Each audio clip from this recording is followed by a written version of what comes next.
You ever wonder how a gunfighter got his reputation? Well, let me tell you, I can tell you just how to get a reputation. No, not that kind of reputation. How to get a reputation as a gunfighter.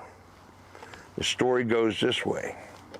A young fella, square-jawed, steely blue eyes, walked into a bar all dressed in black, a little string tie hanging down.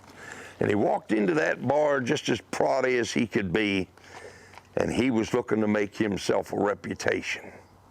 And the way to do that is you got to beat the biggest fella there.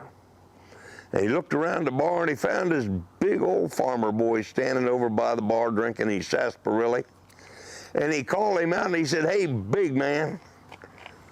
And the farmer turned around and looked at him and said, "You talking to me?" He said, "Yeah, I'm talking to you." He says, "I'm going to shoot you, son." He said, "You going to shoot me? For what reason?" He said, because you're there and you're big."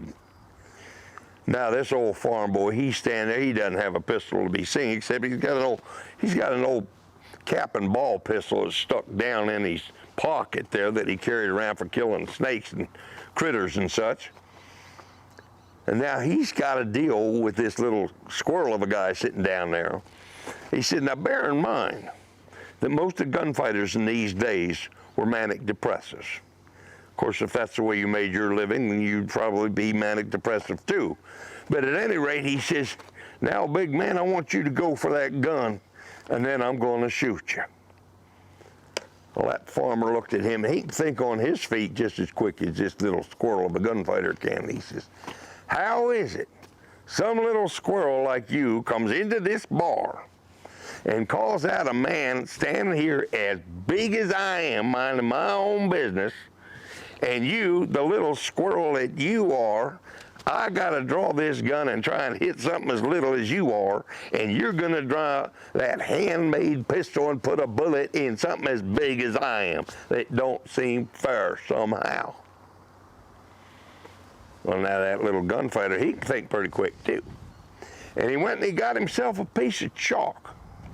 And he went up to that big man, and he drawed a figure on top of that big man that was exactly the same size as he was. And then he backed off, and they stood there by the bar, and they faced each other. And that little squirrel of a gunfighter, he said, now big man, go for that gun, because anything I hit outside that chalk line don't count. Thank you for watching this episode of Mysteries of the Superstition Mountains.